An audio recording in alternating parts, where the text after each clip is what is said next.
Hello students, आइए बच्चों, आज हम आपको संस्कृत में श्लोक पढ़ाऊंगी और इसका अर्थ भी बताऊंगी। बच्चों, ये क्लास 8 की संस्कृत बुक है, उससे मैं पढ़ा रही हूँ और इस बुक में 1 से लेके 12 तक श्लोक है।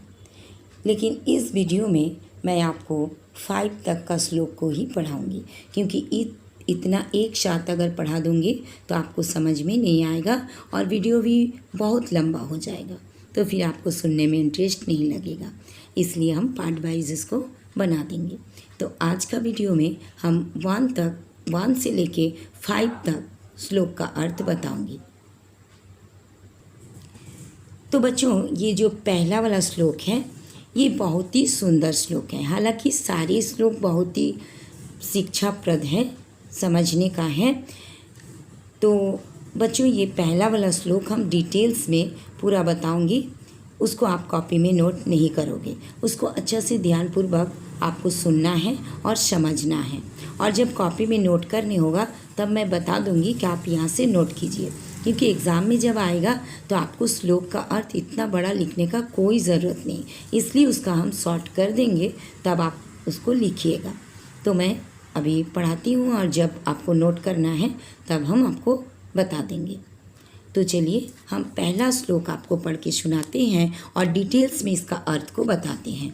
आप पूरा वीडियो को ज़रूर से ज़रूर देखिएगा।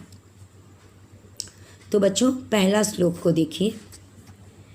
पृथिव्यां त्रीणि रत्नानि जल अन्यम शुभासितं मूढ़े पाषाणखंडेषु रत्न संज्ञा विधीयते। इसका अर्थ है कि पृथ्वीलोक पर 3 प्रकार के रत्न पाए जाते हैं। पहला जल, जिससे हमारी पृथ्वी हरी भरी रहती है। जल के द्वारा ही हमारे खेतों में फसलें लहराते हैं। जल ही है जो हमारा प्यास बुझाता है। इसके बिना जीवन ही संभव नहीं है। इसलिए सबसे अनमोल जल को ही कहा गया है, सबसे अनमोल रत्न जल को कहा गया है। दूसरा रत्न है जो हमारे पृथ्वीलोक पर है, और वो है अन्न, अर्थात अनाज। अनाज जो भूखों का पेट को भरता है, जो हमें कार्य करने के लिए शक्ति प्रदान, ऊर्जा प्रदान करता है। इसलिए जल के बाद अन्न को यानी अनाज को सबसे अनमोल रत्न माना गया है। और तीसरा और सर्वश्रेष्ठ रत्न शुभाषितम। शुभाषितम का अर्थ है अच्छे विचार, यानी मधुर वचन, जो हमारे व्यवहार को अच्छा बनाता है, जो हमारे संस्कारों में निखार लाता है।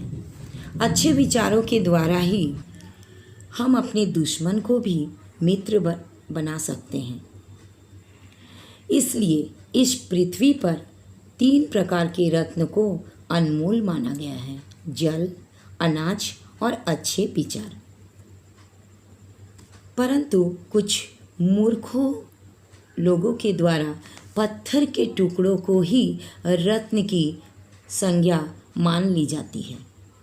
यानी जो मूर्ख लोग होते हैं वे पत्थर के टुकड़ों को, जैसे हीरे, मोती, माणिक्य इत्यादि,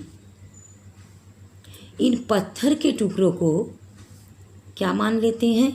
रत्न मान लेते हैं। परंतु इन पत्थर के टुकड़ों से ना हमारी भूख मिट सकती है और ना ही इससे हम अच्छे संस्कार पा सकते हैं। ये सब तो केवल बाहरी दिखावा है, अर्थात ये बाहर दिखाने वाले एक दिखावटी वस्तु है। हमारी आत्मिक शांति के लिए तो हमारी वो 3 रत्न ही पर्याप्त है। वो क्या क्या है? जल, अनाज और अच्छे विचार। अब बच्चों, ये श्लोक, पहला नंबर श्लोक का जो अब मैं कहूँगी उसको आप कॉपी में नोट कर लीजिएगा और एग्ज़ाम में आने पर आप लिख सकते हो। पृथ्वी पर जल, अन्न और मधुर वचन, ये 3 ही रत्न हैं, किंतु मूर्ख लोग पत्थर के टुकड़ों को रत्न कहते हैं। रत्न को यानी रत्न संज्ञा से इन्हें पहचानते हैं। नेक्स्ट श्लोक देखिए बच्चों, सेकंड नंबर। वर में को गुणी पुत्रो नाचा मूर्ख सांतान्यपि एकस चंद्रस्तमो हंति नाचा तारागणा अपि। इसका अर्थ है, एक गुणी पुत्र अच्छा है सैकड़ों मूर्ख पुत्र से, अर्थात अधिक मूर्ख पुत्र अच्छे नहीं होते। एक ही चंद्रमा, जिस प्रकार एक ही चंद्रमा अंधकार को नष्ट कर देता है परंतु तारों का समूह नहीं। अब बच्चों आप थर्ड नंबर श्लोक को देखिए। शक्तिन धार्यते पृथ्वीं शक्तिन तप्ते रवि शक्तिन वाति वायुश्च सर्वं शक्ति प्रतिष्ठितम्।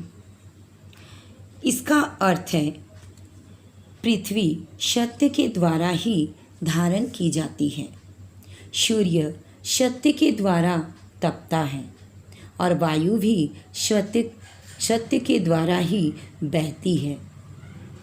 सारा संसार सत्य पर ही स्थित है। अब बच्चों आप फोर्थ नंबर श्लोक को देखिए।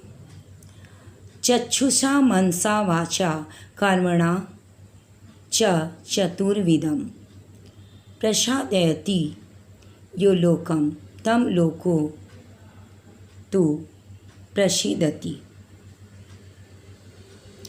इसका अर्थ है, जो व्यक्ति दृष्टि से, मन से, बोली से तथा कर्म यानी कार्य, इन चारों विधियों से संसार को सुखी बनाता है,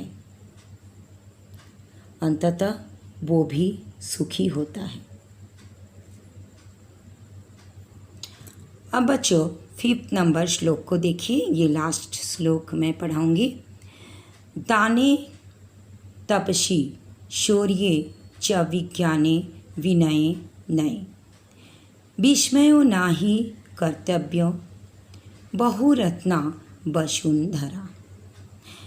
इसका अर्थ है, व्यक्ति को कभी अपनी दानशीलता पर, अपने तप, अपनी वीरता पर, अपनी बुद्धिमत्ता पर या अपनी नीतिपरकता पर अहंकार नहीं करना चाहिए, क्योंकि इस संसार में एक से एक बढ़कर दानवीर है, तपस्वी है, शूरवीर है, विज्ञानी है, बुद्धिमान है और नीतिज्ञ है।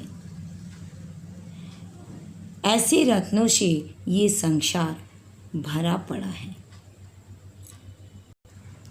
तो बच्चों, अगर आपको ये श्लोक अच्छा लगा, आपका दिल को छुआ, तो अगर आप चाहे तो एक लाइक कर सकते हो, अपने दोस्तों में शेयर कीजिए ताकि आपके दोस्त भी ये सुंदर श्लोक को समझ पाए। और अगर आपने अभी तक मेरा चैनल को सब्सक्राइब नहीं किए हैं तो प्लीज़ प्लीज़ प्लीज़ आप सब्सक्राइब कर दीजिए। फिर मिलते हैं नेक्स्ट वीडियो में। Thank you so much. Bye bye.